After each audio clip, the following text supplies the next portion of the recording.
പ്രിയങ്കരായ വേദിയിലുള്ള നേതാക്കന്മാരെ, പ്രിയങ്കരായ ഇവിടെ സദസ്സിലുള്ള ചുറുചുറുക്കുള്ള കുറ്റിപ്പുറത്തിൻ്റെ സന്താനങ്ങളെ, യുവാക്കളെ, പ്രിയമുള്ള സഹോദരന്മാരെ, അസ്സലാമു എല്ലാവർക്കും അഭിവാദ്യങ്ങൾ. കുറ്റിപ്പുറത്ത് നിറഞ്ഞ് കവിഞ്ഞ് നിൽക്കുന്ന ഈ വമ്പിച്ച ജനാവലി ഞങ്ങൾക്ക് കുറച്ചൊന്നുമല്ല ആവേശവും ഓജസ്സും ഉണ്ടാക്കുന്നു. ഈ ജാഥയിൽ കണ്ണൂരിൽ നിന്നും കോഴിക്കോട്ടു നിന്നും കാസർഗോഡു നിന്നും ഒക്കെ ഉള്ള നേതാക്കന്മാരുണ്ട്. അവിടെയൊക്കെ കഴിഞ്ഞപ്പോൾ അവർ ഞങ്ങളോട് പറയുന്നുണ്ടായിരുന്നു, വമ്പൻ പരിപാടിയാണ് അവിടെയൊക്കെ കഴിഞ്ഞത്.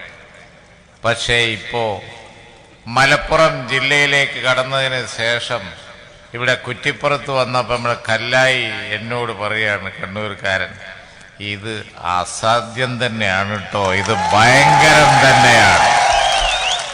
അതാണ് മലപ്പുറം ജില്ല. ഞങ്ങൾ ഈ ക്യാമ്പയിൻ തുടങ്ങി വെച്ചിരിക്കുകയാണ്. നിയമസഭാ തെരഞ്ഞെടുപ്പ് വരട്ടെ, ഞങ്ങൾ തൂത്ത് വാരി കളയും ഈ തവണ, ഒരു സംശയം വേണം. ഈ ഗ്രൗണ്ട് എനിക്ക് ഓർമ്മയുണ്ട്, ഇവിടെ ടി മുഹമ്മദ് ബഷീർ സാഹിബുണ്ട്. എന്തെല്ലാം ചരിത്രം കുറ്റിപ്പുറം കണ്ടിരിക്കുന്നു. ഇവിടെ അദ്ദേഹം ആദ്യം പാർലമെന്റ് മത്സരത്തിന് വേണ്ടി നിന്നപ്പോൾ, തെരഞ്ഞെടുപ്പ് നിന്നപ്പോൾ മുസ്ലിം ലീഗിനെ അങ്ങ് വെല്ലുവിളിച്ചു എന്ന് മാത്രമല്ല, കൂട്ടത്തിൽ എന്നെയും വല്ലാത്ത വെല്ലുവിളി. പാർലമെന്റ് തെരഞ്ഞെടുപ്പിന്റെ മുമ്പ് ഓർമ്മയുണ്ടല്ലോ ബഷീറിന്. ഇതേ വേദിയ അന്ന് പരസ്യമായി ഇവിടെ ഒരു സംവാദം നടന്നു. ഇടതു മുന്നണിയൊക്കെ ആയിട്ടായിരുന്നു ആ സംവാദം. ഞാൻ അന്തസ്സോടുകൂടി പറയട്ടെ, അന്ന് വാർത്താ മാധ്യമങ്ങളൊക്കെ എഴുതി, അന്ന് നടന്ന ആ സംവാദത്തിൽ ജയിച്ചത് ഐക്യജനാധിപത്യ മുന്നണിയാണ്, UDF ആണ്. അതിനുശേഷം നടന്ന നിയമസഭാ തെരഞ്ഞെടുപ്പ് പാർലമെന്റ് തെരഞ്ഞെടുപ്പിൽ ജയിക്കുകയും ചെയ്തു. ഞാനിതിപ്പോ പരാമർശിക്കാൻ കാരണം, ഏറ്റവും വലിയ വെല്ലുവിളി മുസ്ലിം ലീഗിന് കൊടുത്ത പാർലമെന്റ് തെരഞ്ഞെടുപ്പായിരുന്നു അത്. അവർക്ക് കിട്ടാവുന്നതിൽ, ഇടതു മുന്നണിക്ക് കിട്ടാവുന്നതിൽ മുന്തിയത്, അതുപോലെ തന്നെ കിട്ടാവുന്നതിൽ മുന്തിയ സ്ഥാനാർത്ഥി, കിട്ടുന്നവരെ മുഴുവൻ പിന്തുണ, ഉണ്ടാക്കാവുന്ന മുഴുവൻ തെറ്റിദ്ധാരണ, ഷോ ആണെങ്കിൽ പറയണ്ട, അതെല്ലാം കൂടിയായി വന്നു. പക്ഷേ ആ പാർലമെന്റ് തെരഞ്ഞെടുപ്പിൽ മുസ്ലിം ലീഗ് ഒരു കാര്യം ഇവിടെ തെളിയിച്ചു, അമ്മാതിരി പൊട്ടീസും കൊണ്ടൊന്നും ഇങ്ങോട്ട് വരണ്ട, അതൊക്കെ ഞങ്ങൾക്കറിയാം. അതൊരു നിലപാടാണ്. ന്യൂനപക്ഷ വർഗീയത, ന്യൂനപക്ഷ ഒരു ഹാർഡ് ലൈൻ, തീവ്രവാദം എന്ന് ഞാൻ പറയുന്നില്ല, ഒരു ഹാർഡ് ലൈൻ, അതിനെ പ്രോത്സാഹിപ്പിച്ചുകൊണ്ട് കുറ്റിപ്പുറത്തിന്റെ മണ്ണിൽ, പൊന്നാനിയുടെ മണ്ണിൽ മുസ്ലിം ലീഗിനെ ഒന്ന് തറം പറ്റിക്കാൻ പറ്റുമോ എന്ന് അവർ നോക്കി. ഞങ്ങൾ അന്നും വിവേകം പറഞ്ഞു, ഞങ്ങൾ പറഞ്ഞത്, ഈ മാതിരി പണിയൊന്നും എടുക്കരുത്, ന്യൂനപക്ഷങ്ങളുടെ ഇടയിൽ വർഗീയ വികാരം ഊതിവീർപ്പിച്ച് ഇങ്ങനെ വളർത്തരുത്, വിഭാഗീയതയും വർഗീയതയും ഇവിടെ വന്ന് പ്രസംഗിക്കരുത് എന്നൊക്കെ ഞങ്ങൾ പറഞ്ഞു. തൃത്താലടക്കം ഈ പൊന്നാനി പാർലമെന്റ് മണ്ഡലത്തിൽ ഞാൻ അഭിമാനത്തോടു കൂടി പറയട്ടെ, മുസ്ലിം ലീഗിന് ഒരു ഒറ്റ വോട്ടുമില്ലാത്ത ബൂത്തിൽ വരെ ടി മുഹമ്മദ് ബഷീർ സാഹിബിന് തൃത്താലയിലും ബാക്കിയൊക്കെ വമ്പിച്ച വോട്ട് അന്ന് കിട്ടി. ഇപ്പോ ലോകത്ത് മുഴുവൻ ഈ വക തീവ്രവാദം ശക്തിപ്പെട്ട സമയത്ത് ഇന്ത്യയിൽ സംഘ് പരിവാറിന്റെ ഉപദ്രവം, സംഘ് പരിവാറിന്റെ നീക്കങ്ങൾ വമ്പിച്ച പ്രശ്നങ്ങൾ ഉണ്ടാക്കിക്കൊണ്ടിരിക്കുന്ന ഈ സമയത്ത് ഞാൻ തിരിച്ചു ചോദിക്കട്ടെ, ഇത് രണ്ടും നല്ലതല്ല എന്ന് പറഞ്ഞ മുസ്ലിം ലീഗിന്റെ വാദം ഈ രാജ്യത്ത് അംഗീകരിക്കപ്പെട്ട, ലോകത്ത് അംഗീകരിക്കപ്പെട്ട സ്ഥിതിയാണ്. ഇതാണ് മുസ്ലിം ലീഗ്, അതാണ് ഞങ്ങൾ ക്യാമ്പയിൻ ചെയ്യുന്നത്. ആ വഴിക്കാണ് നിങ്ങളെ ഞങ്ങൾ കൊണ്ടുപോകുന്നത്, ആ വഴിക്കാണ് ഈ യുവാക്കളെ കൊണ്ടുപോകും. നിങ്ങളുടെ പിതാമഹന്മാർ ഈ കുറ്റിപ്പുറം നിയോജക മണ്ഡലത്തിലൊക്കെ, ഈ കോട്ടക്കൽ നിയോജക മണ്ഡലത്തിൽ, പഴയ കുറ്റിപ്പുറം, ഈ കോട്ടക്കൽ, ഈ പൊന്നാനി ഭാഗം എത്ര നേതാക്കന്മാർ മൺമറഞ്ഞു പോയി, ത്യാഗം ചെയ്ത്, പാർട്ടിക്ക് വേണ്ടി ത്യാഗം ചെയ്ത്. ഇന്ത്യ രാജ്യത്ത് തന്നെ ഏറ്റവും വലിയ പരീക്ഷണമല്ലേ, ഒന്ന് ആലോചിച്ച് നോക്കി. വേറെ ഏത് സംസ്ഥാനത്താണ് ഇങ്ങനത്തെ ഒരു പരീക്ഷണമുള്ളത്? ഇന്നിപ്പോ ഞങ്ങൾ ക്യാമ്പയിനും കൊണ്ടിറങ്ങി, ഏത് പാതിരായാലും ശരി, ഞങ്ങൾക്ക് പ്രശ്നമല്ല, നിങ്ങൾ ഇങ്ങ് വന്നോ, ഞങ്ങൾ ഇവിടെ ഉണ്ട് എന്ന് നെഞ്ചൂക്ക് കാണിക്കുന്ന പ്രവർത്തകന്മാരാണ് ആരവം മുഴക്കി ഇവിടെ നിൽക്കുന്നത്. ആ ആരവം മുഴക്കി നിൽക്കുന്ന ആ പ്രവർത്തകന്മാർ പ്രതിനിധാനം ചെയ്യുന്നത് മഹത്തായ ആശയത്തെയാണ്, വലിയൊരാശയത്തെയാണ്. എന്താണത്? മതബോധം, മതവിശ്വാസം. അത് അവനവന്റെ മനസ്സിൽ മതവിശ്വാസം വേണം. ഏകദൈവത്തെ അള്ളാഹുവിനെ ഭയപ്പെട്ടും മതവിശ്വാസത്തോടു കൂടി ജീവിക്കാം. പക്ഷേ സർവ്വമത സൗഹാർദ്ദം വേണം. മനുഷ്യന് ഇഹത്തിലും പരത്തിലും പുരോഗതി വേണം. ആ ഒരു നാട് വികസിക്കണം, നാട്ടുകാർ വികസിക്കണം, സന്താന പരമ്പരകൾ അവരൊക്കെ നന്നായി വരണം. ആ ഓപ്പർച്യൂണിറ്റി, ആ അവസരം ഇവിടെയുള്ള ഈ ചെറുപ്പക്കാർക്ക് കൊടുക്കണം. അതിനൊക്കെ കത്തിവെച്ചാലും അവനാന്റെ കാര്യം നടക്കണം എന്ന് വിചാരിച്ച് കുറെ ആളുകൾ നടക്കുന്നുണ്ട്. അവരാണ് ഞങ്ങളുടെ ശത്രുക്കൾ. എന്ത് വർഗീയതയും എന്ത് പ്രശ്നം ഉണ്ടാക്കാനും പാടില്ല, സമൂഹത്തിൽ കുഴപ്പമുണ്ടാക്കാനും പാടില്ല. നമ്മളെ കാര്യം നടക്കണം, നമുക്ക് നേതാവണം, അങ്ങനെ വിചാരിക്കുന്ന കുറെ ആളുകളുണ്ട്. അതുകൊണ്ടും ഇവിടെ നടക്കാൻ പോകുന്നില്ല. ഇടതുമുന്നണിക്കാരോട്, ഈ LDF-കാരോട്, മുസ്ലിം ശത്രുക്കളോട് എനിക്ക് പറയാനുള്ളത് ഇതാണ്: നിങ്ങൾ എത്ര വെളിപ്പെടുത്തിയിട്ടും കാര്യമില്ല, അവസാനം ഒന്നിനും കൊള്ളാത്തത് നിങ്ങളാണ് എന്ന് വെളിപ്പെടും. അത്ര മാത്രമേ ഈ വെളിപ്പെടുത്തലുകൊണ്ടൊക്കെ ഉണ്ടാവുള്ളൂ. ദിവസം വെളിപ്പെടുത്തലാണ്, ഇന്നും ഉണ്ട്, നാളെ ഉണ്ടാവും. എന്തൊരു മാനക്കേടാണ്! ഇവിടുത്തെ വല്ല റോഡിന്റെ കാര്യമോ തോടിന്റെ കാര്യമോ പറഞ്ഞൂടെ?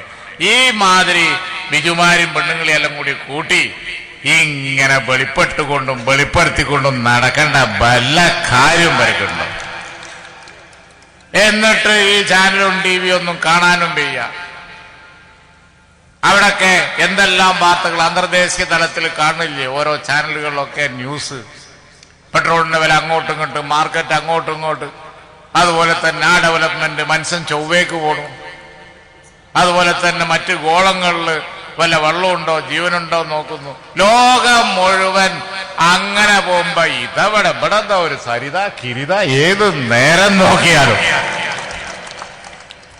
എന്തൊരു അലാക്കാണ്! നിങ്ങളൊന്ന് ആലോചിച്ചത്. ഏത് നേരം ഇതിന് കണക്കില്ല. ഒരു ദിവസം പറയാ, 2 ദിവസം പറയാ. ഇതിങ്ങനെ ഈ 24 മണിക്കൂറും ഈ നാമവും ജപിച്ചുകൊണ്ടിരുന്നാൽ ഈ രാജ്യം എവിടെ എത്തും? ഞങ്ങളിപ്പോ ഒന്ന് പത്രക്കാരെ കണ്ടപ്പോ മലപ്പുറത്ത് ഞങ്ങളോട് പത്രക്കാർ ചോദിച്ചു, ഞങ്ങൾ അതിനെ എതിർത്ത് സംസാരിച്ചു. നിങ്ങളിത് നിർത്ത്. ഞങ്ങൾ പറഞ്ഞു ഇതൊന്ന് നിർത്ത്. എന്തൊരിടങ്ങാറാ നിങ്ങളൊന്നും ആലോചിച്ചത്. ഇവർക്കൊക്കെ പറഞ്ഞുകൂടാത്ത നുണുണ്ടോ?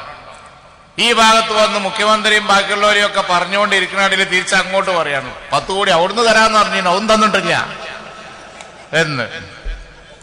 ഇത് അവസാനം മൊല്ലാക്കാര ഒടിയന്മാർ ഏറ്റിയ വരിയാവും, യാതൊരു സംശയമില്ല. ഏറ്റോന്റെ തലയിന്ന് പോവൂല. അതാണ്ടാക. കൊണ്ടേ ഇടയിക്കിടണമെന്നുണ്ടെങ്കിൽ തലയിന്ന് പോണ്ടേ? അവിടേക്കാണ് നിന്റെ പോക്ക്.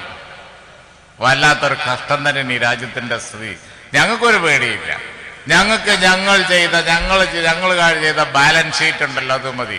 ഉമ്മൻചാണ്ടിക്കുണ്ടോ യേശുനും ഉച്ചങ്ങളൊക്കെ പറഞ്ഞിട്ട് 10,000-കണക്കിന് ആളുകളെ മൈതാനിയിൽ ഇറങ്ങി പെറ്റീഷൻ വാങ്ങി ഒറ്റക്കാൽമൽ നിൽക്കാൻ കഴിയണ ഉമ്മൻചാണ്ടിക്ക് ഇതൊക്കെ വന്ന് വർത്താനം പറഞ്ഞിട്ട് തടിമ തട്ടാൻ പോണില്ല, ഏശാൻ പോണില്ല. ഇനി അഥവാ യേശുന്നുള്ള വല്ല ലക്ഷണം ഉണ്ടെങ്കിൽ ചുറ്റും ഞങ്ങളുണ്ട്. ഞങ്ങൾ ആ സമയത്ത് പ്രൊട്ടക്ട് ചെയ്യും. പ്രൊട്ടക്ട് ചെയ്യേണ്ടിയോനെ ഞങ്ങൾ പ്രൊട്ടക്ട് ചെയ്യും. ആ കാര്യത്തിൽ ആർക്കും സംശയം വേണ്ട. ഞങ്ങളുടെ പ്രൊട്ടക്ഷൻ, ഞങ്ങളുടെ കവചം ഉണ്ടെങ്കിൽ ഒരു വെട്ടും തട്ടാൻ പോണില്ല എന്നുള്ളതാണ്. ഒരു വെട്ടും തട്ടാൻ പോണില്ല. ഞങ്ങൾക്ക് ഈ രാജ്യത്ത് പല കാര്യങ്ങളും പത്രക്കാർ ഞങ്ങളോട് ചോദിച്ചു. വീട്ടിൽ ഞാനും തങ്ങളെല്ലാം കൂടി പോയപ്പോ, നിങ്ങളെന്തിനാ അത്ര വലിയ, നിങ്ങളെ പറ്റിയൊന്നും പറയണില്ലല്ലോ, പക്ഷെ നിങ്ങളെന്തിനാ അത്ര വലിയ ഒരു പ്രൊട്ടക്ഷൻ കൊടുക്കുന്നത്, നിങ്ങളെന്തിനാ അങ്ങനെ ഇറങ്ങണത് എന്ന് ഞങ്ങളോട് ചോദിക്കുകയാണ്. കൊടുക്കേണ്ട ആവശ്യമുണ്ട്. ഇറ്റങ്ങളൊക്കെ വഴിമുടക്കാണ്. വഴിമുടക്കിയിട്ട് ഇവിടെ നമുക്കൊരു മിഷനുണ്ട്, ഒരുപാട് കാര്യങ്ങൾ ചെയ്യാനുണ്ട്. അതിൻ്റെ ഇടയിൽ വരും ഇങ്ങനെ ഓരോന്ന് വഴിമുടക്കുകയാണ്. നമ്മുടെ മിഷൻ മുടക്കുകയാണ്. ഞങ്ങളൊന്നും പറഞ്ഞിട്ടല്ല. ഞങ്ങളെ പറഞ്ഞാൽ ഞങ്ങൾക്ക് ഇപ്പൊ പേടില്ല. പണ്ടും പേടി ഉണ്ടായിട്ടില്ല. പക്ഷേ അവർ മുടക്കുന്നത് ഈ രാജ്യത്ത് നടക്കുന്ന പല നല്ല കാര്യങ്ങളാണ്. ഈ രാജ്യം ഒരു വഴിക്ക് പോകുമ്പോ ഇന്ത്യയിൽ തന്നെ 1ാമത്തെ സ്റ്റേറ്റായി വരിക. പല കാര്യത്തിലും IT-യിലായി വരികയാണ്, സാമൂഹ്യക്ഷേമത്തിലായി വരികയാണ്, വിദ്യാഭ്യാസത്തിൽ വരികയാണ്. വിദ്യാഭ്യാസത്തിൽ ഒരു സ്റ്റെപ്പും കൂടി മുന്നോട്ട് പോകാൻ വേണ്ടിയാണ് തിരുവനന്തപുരത്ത് ഒരു കോൺഫറൻസ് നടന്നത്. അവിടെയാണ് ആ പാവൻ ശ്രീനിവാസനെ മൂന്നൊക്കെ അടിച്ച് തള്ളിയിട്ടത്. കുരുത്തക്കേട് നോക്കാൻ വേറൊരു ഇമേജ് കൊടുക്കാൻ വേണ്ടി പോവുകയായിരുന്നു, ജാതിയൊക്കെ നടത്തിയിട്ട്. അതിന്റെ ഇടയിൽ തനി സ്വഭാവം പുറത്തു വന്നു, മൂന്നൊക്കെ അടിച്ച് താഴട്ടു. അതിന്റെ ഒരു മെസ്സേജ് എന്താ? അപ്പോ ഞാൻ പറഞ്ഞു വന്നത്, രാജ്യത്ത് വമ്പിച്ച മാറ്റം ഉണ്ടാക്കാൻ വേണ്ടി നമ്മൾ പോവുക. ആ സമയത്താണ് ഈ വക ചൂതാട്ടും ക്യാമ്പയിൻ വെളിപ്പെടുത്തലും എല്ലാം കൂടിയായിട്ട് വഷളത്തരം. അവനാന്റെ കയ്യിൽ വല്ലതും ഉണ്ടെങ്കിൽ അത് പറഞ്ഞ് നാടിന് എന്ത് ചെയ്യും, നാട്ടുകാർക്ക് എന്ത് ചെയ്യും എന്ന് പറയാൻ നോക്കുക എന്നല്ലാതെ അവളത് പറഞ്ഞു, ഇത് പറഞ്ഞു, ബിജു അത് പറഞ്ഞു. ഏത് ബിജു? എന്ത് ബിജു? ഇവരൊക്കെ എവിടുന്ന് വന്ന ബിജുവാ? ഞങ്ങൾക്ക് അറിഞ്ഞൂടെ?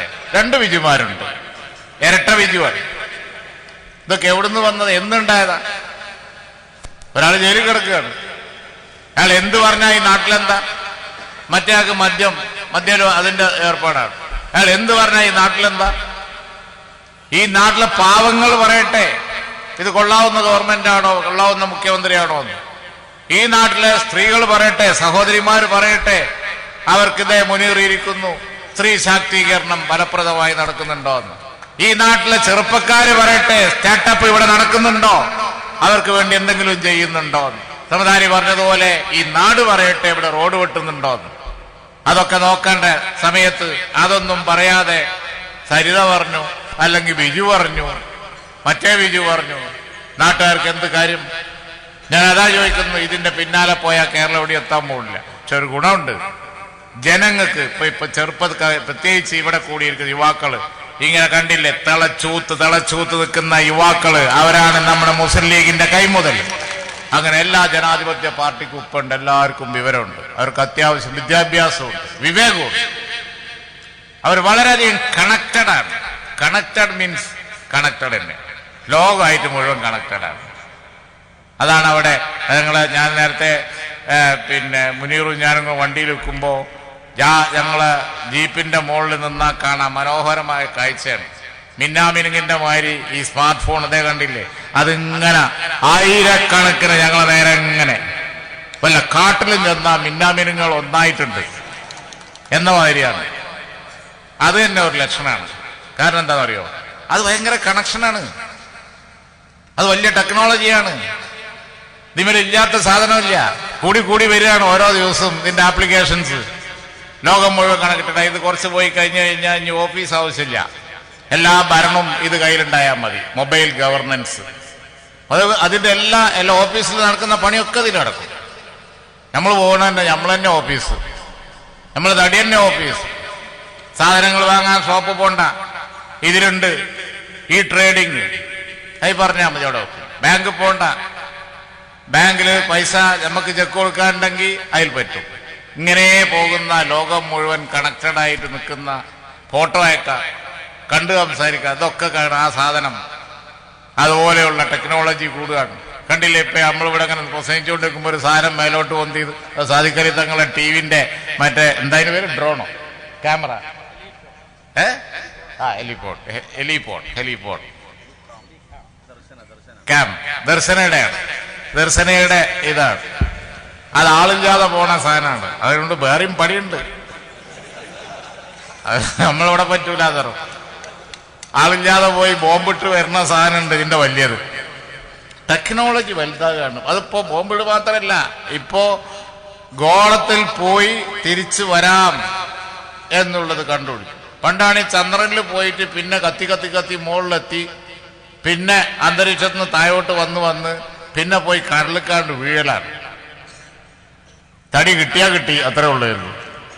ആ റിസ്ക് കുറക്കാൻ വേണ്ടി ഇപ്പോ പോണ അതേമാതിരി തന്നെ കണക്കൂട്ടി കമ്പ്യൂട്ടറൈസ് ചെയ്തിട്ട് തിരിച്ചു കൊണ്ടുവന്ന് ഇറക്കാം എന്ന വിപ്ലവകരമായ റവല്യൂഷണറി കണ്ടുപിടുത്തം അടുത്ത് ദിവസങ്ങൾക്ക് മുമ്പ് കണ്ടുപിടിച്ചിരിക്കുന്നു. അതായത് ചൊവ്വയിൽ പോയി മടങ്ങിയെത്താന്നർത്ഥം. അത് വലിയൊരു കണ്ടുപിടുത്താണ്. ഇനിയിപ്പോ ചൊവ്വയിൽ നാടെ പോളെത്താൻ പറ്റുമോ, അവിടെ കടലൊക്കെ ഉണ്ടാക്കാൻ പറ്റുമോ, അതുപോലെയുള്ള എല്ലാ കാര്യങ്ങളും മനുഷ്യനാല് ആ സമയത്താണ് ഇവിടെ നമ്മളിങ്ങനെ ഈ പിത്തനയും പറഞ്ഞ് ഈ വക സംഗതിയും പറഞ്ഞ്. അതുകൊണ്ട് യുവാക്കൾക്കറിയാം, ഞാൻ സ്മാർട്ട് ഫോണിന്റെ കാര്യമാണ് പറഞ്ഞത്. അത് ഏറ്റവും അധികം പെനട്രേഷൻ, ഏറ്റവും അധികം സ്മാർട്ട് ഫോൺ ആളുകൾ ഉപയോഗിക്കുന്നത് ഈ കേരളത്തിലാണ്. അതാക്കി തീർത്തത് UDF ഗവൺമെന്റാണ്. അതിന്റെ കണക്ടിവിറ്റിയും IT എഡ്യൂക്കേഷനും ബാക്കിയുള്ളതൊക്കെ. അപ്പോ ഞങ്ങൾ ഈ യുവാക്കളെ കൊണ്ടുപോകുന്നത് അങ്ങോട്ടാണ്. അവിടെയാണ് തൊഴിലുണ്ടാകുക, അവിടെയാണ് വേറുള്ള വരുമാനങ്ങൾ ഉണ്ടാകുക. അത് ഉണ്ടാക്കി കൊടുക്കാനൊക്കെ ഉള്ള പണിയിലാണ്. ഈ കുറ്റിപ്പുറത്താണ് കേരളത്തിൽ ആദ്യമായി സ്വകാര്യ മേഖലയിൽ ഒരു എഞ്ചിനീയറിംഗ് കോളേജ് തുടങ്ങിയത്. ആ പുഴയുടെ അക്കര അവിടെ. അതിനെ MES നമ്മൾ ഏൽപ്പിക്കുക. ഓരോ ഘട്ടങ്ങളാണ്. ബഷീർ വിദ്യാഭ്യാസ മന്ത്രിയാകുമ്പോൾ ഓരോ ഘട്ടങ്ങളാണ്. നമ്മളെത്തി നിൽക്കുന്ന ഘട്ടം സംശയം വേണ്ട, ഇന്ത്യയുടെ ടോപ്പിലാണ്. ഇന്ത്യയുടെ ടോപ്പിലാണ്. ഒരിക്കൽ കൂടി UDF ഗവൺമെന്റ് വന്നാൽ നമ്മൾ യൂറോപ്പിന്റെ സ്റ്റാൻഡേർഡിലെത്തും. അല്ല കഷ്ടകാലത്തിലെങ്ങാനും മറ്റേത് വന്നോ, ദേ കിടക്കുന്നു ഭൂമിയിൽ ശ്രീനിവാസൻ കിടക്കണ വാരി കിടക്കും. വീണിതല്ലോ കിടക്കുന്നു ധരണിയിൽ. എന്താ സമധാനിയാണ് ബാക്കി പാടാൻ പറ്റത്, ഞാനല്ല. വീണ് കിടക്കും ധോണിതവുമായി. ശിവ ശിവ. ആ സ്ഥിതി നമുക്ക് ഉണ്ടാവാതെ ഇരിക്കണം എന്നുണ്ടെങ്കിൽ കരുതലോടെ നീങ്ങണം. അതിന് കോട്ടക്കക്കാര് റെഡിയായി എന്നുള്ളത് ഇന്ന് മനസ്സിലായി, യാതൊരു സംശയവുമില്ല. മണ്ഡലം കമ്മിറ്റിയെ ഞാൻ അഭിനന്ദിക്കുകയാണ്. അതുപോലെ തന്നെ ഇവിടെ മണ്ഡലത്തിലെ എല്ലാ നേതാക്കന്മാരെയും അഭിനന്ദിക്കുകയാണ്. അതുപോലെ മണ്ഡലം MLA, ബാക്കിയുള്ള എല്ലാ ജനപ്രതിനിധികളും. എല്ലാത്തിലും കൂടുതൽ ആരും മെനക്കെട്ടിട്ടും കാര്യമില്ല, നിങ്ങൾക്കുണ്ട് തോന്നണം.